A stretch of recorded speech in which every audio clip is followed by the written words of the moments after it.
தமிழகத்தில் ஜூன் 1ஆம் தேதி தென்மேற்கு பருவமழை தொடங்கியது 2026. குறிப்பாக இன்றைக்கி தேதி வந்து ஜூன் 19ஆம் தேதி. நேற்று ஜூன் 18ஆம் தேதி வரைக்கும் நமக்கு எந்தெந்த மாவட்டங்களில் மழை அதிகமாக பெஞ்சிருக்கு, எந்தெந்த மாவட்டங்களில் மழை குறைவாக பெஞ்சிருக்கு அப்படிங்கிறது தான் இந்த வீடியோவில் பார்க்க போகிறோம். குறிப்பாக அரியலூர் மாவட்டத்தில் வந்து இயல்பை விட 7% மழை அதிகமாக பெஞ்சிருக்கு. செங்கல்பட்டு மாவட்டத்தில் இயல்பை விட 87% மழை குறைவாக பதிவாகிருக்கு. சென்னையில் வந்து 84% மழை குறைவு. கோயம்புத்தூர் மாவட்டத்தில் 44% மழை அதிகம்.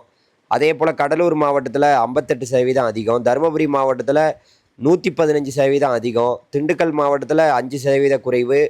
ஈரோடு மாவட்டத்தில் 45% அதிகம். கள்ளக்குறிச்சி மாவட்டத்தில் 20% அதிகம்.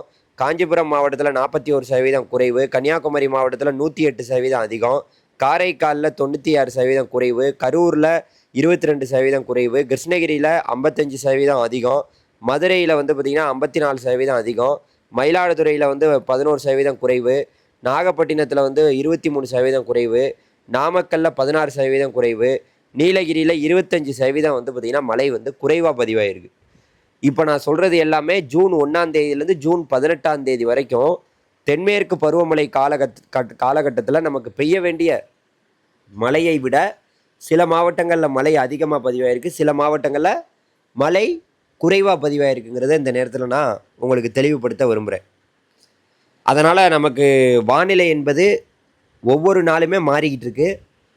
தென்மேற்கு பருவமழை தொடங்கி சரியாக ஒரு 18 நாளில் நமக்கு பெய்ய வேண்டிய மழையை விட அதிகபட்சமான மழை வந்து பல மாவட்டங்களில் பதிவாயிருக்கு. அடுத்ததாக நீலகிரியில் -25% மழை குறைவு, பெரம்பலூரில் -13% மழை குறைவு, புதுச்சேரியில் -78% மழை குறைவு, புதுக்கோட்டையில் -1% மழை குறைவு, ராமநாதபுரத்தில் -57% மழை குறைவு, ராணிப்பேட்டையில் +3% மழை அதிகம், சேலத்தில் வந்து பார்த்திங்கன்னா 24% அதிகம், சிவகங்கையில் வந்து பார்த்திங்கன்னா -16% மழை குறைவு, தென்காசியில் 162% மழை அதிகம், தஞ்சாவூரில் -2% மழை குறைவு, தேனியில் வந்து 180% மழை அதிகம், திருநெல்வேலியில் 1379% அதிகமாக பெஞ்சிருக்கு. இருக்கிறதுலே திருநெல்வேலி தான் அதிகம்.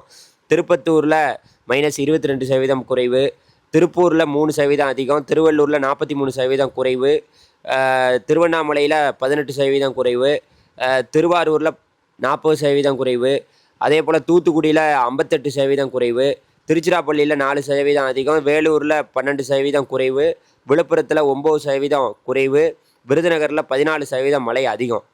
அதனால் இயல்பை விட 37% தென்மேற்கு பருவமழை அதிகமாக பெஞ்சிருக்குங்கிறதே இந்த நேரத்தில் தெளிவுபடுத்த விரும்புகிறேன். நன்றி, வணக்கம், நன்றி.